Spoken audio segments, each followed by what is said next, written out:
Hello.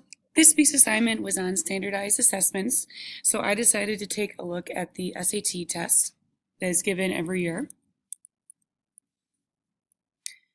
According to our reading this week, a standardized test is defined as tests for which the procedures, administration, materials, and scoring rules are fixed that as far as possible the assessment is the same at different times and different places.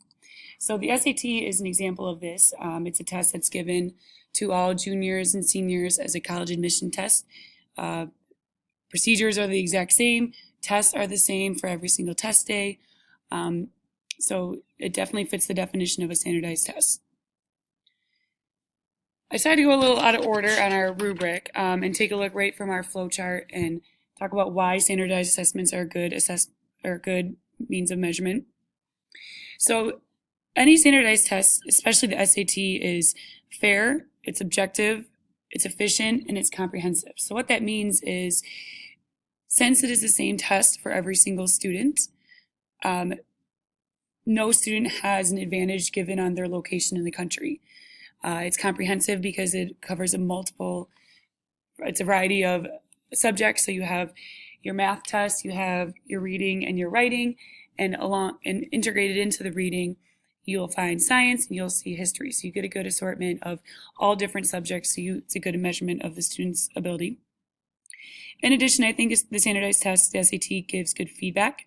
It gives feedback to the students and it targets where their strengths and their weaknesses are on each of the subjects.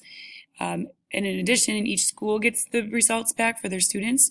So it's a good evaluation tool for a school to see whether students are meeting the benchmarks that they need to and where improvements can be made. I don't necessarily think the standardized testing is the best way of measuring a student's ability. However, it is a good way to be objective and to be able to compare different students across the nation. So I chose to do the SAT, one, mainly because I'm a math teacher at a public high school in Michigan. Last year was the first year that our junior class, switched over to the SAT from the ACT, and I felt like I wanted to dig in more and really understand what this test was measuring, especially as a math teacher. That is a big portion on the test, and to make sure that I was teaching the material in a way that would set them up for success.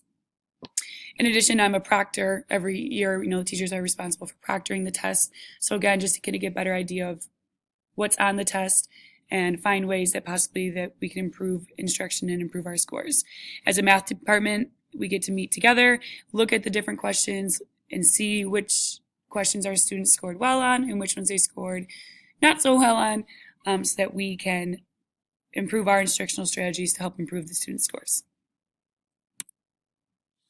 So the SAT is defined as a scholastic aptitude test because it describes general intellectual skills as opposed to specific facts. It requires students to analyze and assess and not just, regurgitate a definition. It's a college admission test, so any student who's planning on attending a university or college after high school needs to take this. And the test is designed to measure the readiness for college. So the old SAT before the spring of 2016 was different from this one. This one is more focused on what students learned in high school and how can they analyze it, how can they interpret the information. So it's kind of going along with the Common Core because it's not just looking up facts, but actually multi-step problems. It is testing the students' problem-solving skills. There are 3 sections to the SAT. There's a reading test, there's a writing and a language test, and there's a math test. Math test is broken up into calculator and non-calculator parts. Students can look up online exactly what topics are covered, as stated on this slide. The reading test is more looking for evidence in a reading piece and being able to come up with arguments. The writing and the language test is not so much grammar driven as it has been in the past.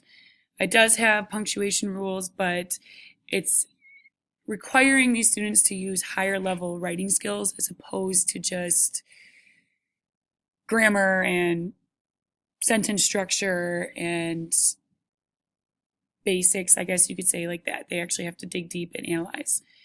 And then the math test, that's a calculator and a non-calculator portion, a lot more interpretation, a lot more multi-step problems, and word problems as opposed to, again, just plug and chug. And lastly, there is an essay that's optional. Students have the choice to take it, depending on which college or university they're looking at. Some of them require it, some of them do not. So the SAT falls under the norm-based framework because this test compares one student's performance to another student who took the same assessment under the same conditions. So as a proctor, we have very strict time frames for the test, very strict directions that we have to read verbatim. We're not allowed to give any extra information. Materials must all be the same. There's certain calculators that are allowed and others that are not. So it's very controlled. And that allows us to compare the students across the nation since they're under the same strict rules. This is why it is a good college admissions test if colleges are trying to find the best or the ones that fit their school the greatest. Because a student in Michigan might be learning something a little bit differently than a student in Florida, but doesn't matter of what their high school is like because it's a uniform test. Everyone in the nation is taking this test, so it's a fair assessment across the board. Scoring of the SAT. It's possible of you get a score between 400 and 600, and this score is the sum of the two different tests: the evidence-based reading and writing, and the math test. Both each have a possibility of between 200 and 800 points. What's nice about the SAT is it just takes the raw score, so students are not necessarily penalized for leaving questions blank or getting questions wrong because they're only concerned about which ones they got correct. This raw score on each test is then converted to a range. That's the 200 to 800 range, and that is where the students will get their score between a 400 and a 1600. A 1600 being a perfect score. When the students get their scores, they look at each section and they're given their raw score, their average score, and their percentile. So a percentile is a percent of students who scored below them. So it kind of gives them an idea of where they're falling compared to the other juniors or seniors who have taken that test on the same day.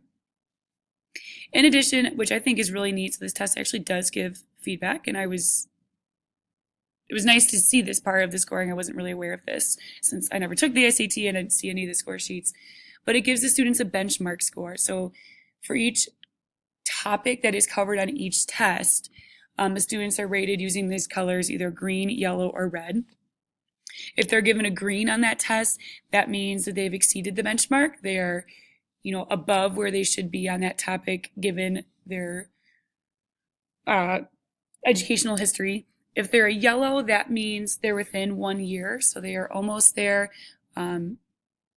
And a red means that they've fallen below that benchmark. So it gives the students a nice idea of which areas they need to focus on, which areas that they're okay on. Because typically students will take the SAT more than once, typically the spring of their junior year and then the fall of their senior year.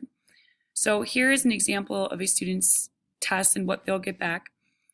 So here is their score on the evidence-based reading and writing test, so a 380. And again, that the range is between a 200 and an 800. It tells them right here that they're in the 18th percentile, so that means they are a little bit on the lower end since only 18% of students fell below their score. And so right here it's indicating that they're in the yellow on that benchmark, which means, again, they're within 1 year of an academic growth of reaching that benchmark. Here is their total score, so 860, and that again is getting the sum between the math score of a 480. So 480, they did a little bit better, and as you can see, they're in the green for that benchmark, which means they're exceeding where the norm is. What also is cool about the SAT is it's linked directly, as long as you set up an account, to Khan Academy. So I don't know if you can see this all right, but basically Khan Academy will set up an account where these students can log in, and it's personalized to their score. So it focuses on the areas that they need to improve on and not so much the areas that they met that green benchmark in. So the SAT consists of selected response questions, which more formally known as multiple choice. Each multiple choice question has 4 answers, even though the research from this week says that 3 answer choices is the best. The SAT does give them 4 choices to pick from. So obviously there's only one right one. Some distractors are thrown into the mix to really make sure that these students are analyzing correctly. So here's an example of a math one, just combining like terms, nothing too insane, and I'm saying that because I'm a math teacher. Also coming down here, here's an example of a selected response one for the reading section. So as you can see, the number right here implies which question in this part of the reading is asking about. So here's just a reading sample with questions analyzing or interpreting what that selected text is discussing. In addition, the SAT has testlets, so here's a little bit broader of the question I was just looking at. So the student will get a reading passage with then questions that follow up. So this is a good way to test the reading comprehension without having to have students create short answer questions. They can just select which one best answers that question. In addition, there might be graphs associated with the testlet, and so they have to analyze these as part of a selected response. So on the SAT, other than the essay, if the student decides to do that, there is no constructed response. It's all multiple choice. It's all Scantron, with the exception of some of the math questions are in a grid format. So I wasn't sure if this would fall under a type of constructed response. They are given, the limited answer spaces, so it's not like they're doing a problem from scratch. They can kind of see what their answer format should come in. But it's a type of constructed response, I guess, since they're not selecting one of the answers. They actually have to come up with an answer based on how they solve that problem. Since the SAT is all selected response, there are obviously some strengths and some drawbacks. Some of the strengths are that, according to the reading, the selected response is suitable for measuring knowledge of cognitive demand. So recall, comprehension, and application. And it's doing it in a way that's very efficient and low cost. Since it's the same test across the board, you're not creating multiple versions of the test. The scoring is very simple, just with the Scantron machine. It provides a measurable standard to compare students. So again, since every student's taking the same one, you are able to compare students in Michigan to students in Tennessee that are taking the same test. And with the new SAT, the questions are a little bit more demanding, so they require a combination of steps and knowledge to answer, which is testing the students' deductive skills. Some drawbacks. This SAT is only covering subject content. So those students that are strong in non-traditional areas of intelligence, such as the arts or creative studies, are not going to do as well in this SAT, but that does not mean that they're any lower than other juniors or seniors across the board. Also, there's a direct correlation between family income and SAT. So typically those students that come from a lower socioeconomic status don't do as well on this test, just given provided home life and importance of doing well and going to college. Overall, I do think the SAT is a strong test given what it's used for. It's used for college admissions. It's not used to evaluate a school district. It's not used for funding. It's used to help students pick and choose which university is best for them. Overall, I would categorize the SAT under a summative assessment tool. It's a test that's measuring the students' skills over many years of learning that content, so their math skills over the past 4 years. It doesn't give immediate feedback, which is another reason why it's counted as a summative. I also think that teachers in districts can use the SAT as a reflection of their instructional skills and where they can improve for the next year. So not, this year's students, but what changes we can make over time to better the student scores. I did enjoy learning about the SAT. I feel now that I'm teaching upperclassmen, with them asking questions about it, I'm better informed and that I can help guide them to be as successful as they can.